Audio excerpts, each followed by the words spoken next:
grumpy old men. The 35 to 54-year-old generation is the grumpiest of any generation in history. For most of their lives, 1984 was a date looming in the future, when Big Brother would be an ever-present eye, constantly watching all of us, rather than a television version of Bedlam in which half-wits entertain the masses.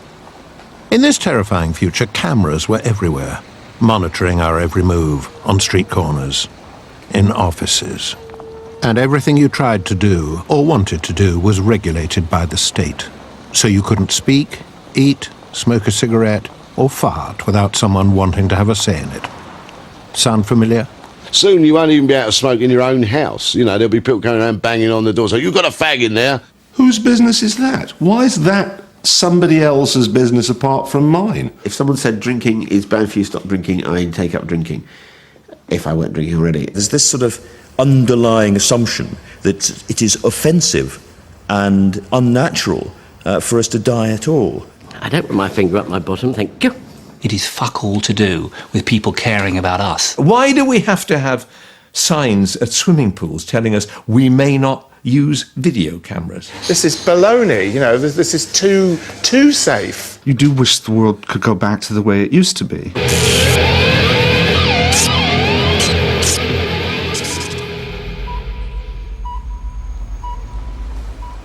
So now 1984 is not a date in the distant future, it's a date in the distant past.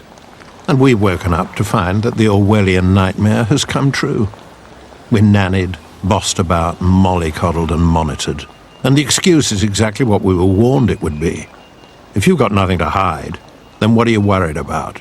You're looked at, you're numbered, you're tagged, they've got your DNA, they've got your blood, they've got your bank account, they've got your national insurance number, they've got your records, your dental records, your health records. You just are a completely open book. There's nothing left of your individuality. It's very difficult to have a hooker at the top deck of a bus now without being recorded on the driver's periscope. It's reckoned that if you live in a city such as Manchester or Birmingham, that you're actually on camera 300 times a day. There's some amazing statistic that if you walk through London, you are on 100 and something cameras every hour. And they swivel as well, which is quite scary. I don't want to be seen everywhere I go. I want to be kind of shambling around in a corner by myself sometimes. It's like coming out of Monaco. Monaco has more security cameras than anywhere else in the world. I always feel like stopping at the border and saying, "Can I have my holiday snaps now?" Grumpy old men were brought up watching Humphrey Bogart smoking cigarettes, Clint Eastwood drinking beer and living on a diet of hamburgers. Nobody ever told them they'd get lung cancer, liver damage and become obese. Men were men, and the state got the hell out of their way. Today, it's like you've constantly got a nursemaid mewling in your ear. I think we live in a state which tries to make it look as if it's interfering with our lives for our own well-being, but actually is really doing absolutely fuck all. It's a form of vote chasing, really. Trying to say, "Oh, we're looking after the public." You're not really looking after the public at all. You're turning them into a bunch of weak-kneed nannies. Every day you get someone saying you can't drink coffee. Then tomorrow you can drink coffee, but you can't drink tea. Or sugar's bad for you, fine, I know that. Salt's bad for you, fine, I know that. Newspapers were full of stuff saying, we've got a really big problem with the economy, everybody's living far too long, and we're not going to be able to afford to keep old people. The next week, everyone's too fat, they're going to be dead at 60. Which? That's for everything's bad for you. Living is bad for you. We wouldn't die if we weren't alive, would we? Which? Am I supposed to live to be 120, in which case the state can't afford to keep me? Or shall I go and have a meat pie and explode at 58 and then everyone's happy? But no, it's every single thing, every single aspect of your life. I get up in the morning now and wait for the phone to ring from some government office telling me when I can have my first shit. You can't eat that egg, you can't eat that steak, you can't drive there, you can't do this, you can't do that. It drives me up the wall. It all starts even before you leave your house in the morning, before you've even put your clothes on. Time was when bath time was one of those few remaining occasions when we had a little bit of quiet time to ourselves. A moment to relax, play with the ducks, and fantasize about things there should be a law against, and indeed in some countries there is. But for grumpy old men, even this simple pleasure has now been ruined. It's just another opportunity for the nanny state to interfere with us. Do I do testicular self-examination? No. No, I haven't got the balls for that. I bet they've all said that, haven't they? If I had examined myself for every ailment I thought I might have, I'd be, examining myself all day. I've been told to examine myself. I haven't even seen my balls for the last 20 years. I can't see that underneath this stomach. Well, I examined myself for testicular cancer, but on the train. And I say, well, that's what you're supposed to do. No, I don't do that. But no, I suppose you're supposed to fondle your balls once a month, aren't you? And I'd like to get someone else to do it.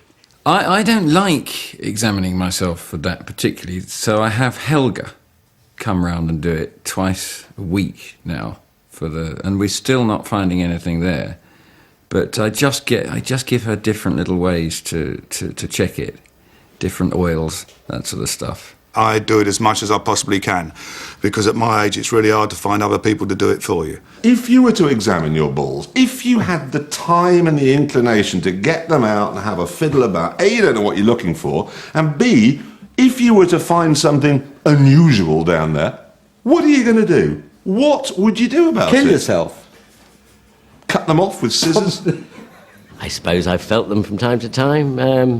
I don't know what I'm looking for. That's my problem. I don't even like talking about it, so I feel very annoyed and grumpy that you're raising the issue. But since you have, I'd say self-examination it's actually slightly more bearable than doctors doing it to you. I think it's a good excuse, self-examination. This seems a bit stiff. I'm obviously tense. I probably should massage it and get the poison out. There's always one, isn't there? And there's the rub. But OK, maybe it's all very fine to examine our own testicles, but maybe also it's the thin end of the wedge, so to speak. Who knows where it will end up? Do you ever examine yourself for prostate cancer? I don't know where a prostrate is. A prostate? Yeah, that. Or what it is, or how you spell it. Prostate cancer is more common than breast cancer, but men are just too butch to get involved with doctors sticking fingers up their arse and things like that. Well, no, I mean, I wouldn't know.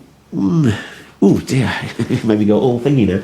Yeah, but it's bloody hard looking in a mirror down the back here. I mean, what do you mean to do? I don't put my finger up my bottom, thank you. Will they want me to sort of rig up an elaborate system of mirrors and look up my own arse? I mean, I happen to have done that, but are they going to encourage it? I mean, I'm buggered if I'm sticking my hand up my arse to find out. He'd love it, you see. He's already grinning at the prospect. Ooh, can someone go up my bum? Be like back at school. I really only put my finger up my bum when I've lost my keys. That's about the only time. And when our grumpy old men eventually stop playing with their privates and leave the house, they're immediately under the influence of Nanny. Today, you can't buy a new bike if it isn't fitted with a bell. And you're forced to make the difficult choice between risking getting your head caved in a crash or wearing something that looks like the uncovered brain of a creature from Alien. 5 hardened bananas. That's always a good one. The 5 hardened bananas and a face contorted with rage to the point where it actually looks like leather. It actually looks like his face. I've just read that. You just wrote that in the Dutch piece. That is an exact quote of what you have just written. What, their faces look like leather? 5 hardened bananas and their their faces contorted with rage. I've just read it. Yeah, you know that bit you said about Monaco, asking for your holiday snaps? Do you remember when you wrote that? Yes. I do. So that's 1 all. We're going to drop that one. Children, if you carry on like that, you'll be grounded for a fortnight. And by the way, we were under the impression that we were getting new material, not some recycled tat from your old newspaper columns. Yes, you might well look ashamed of yourselves.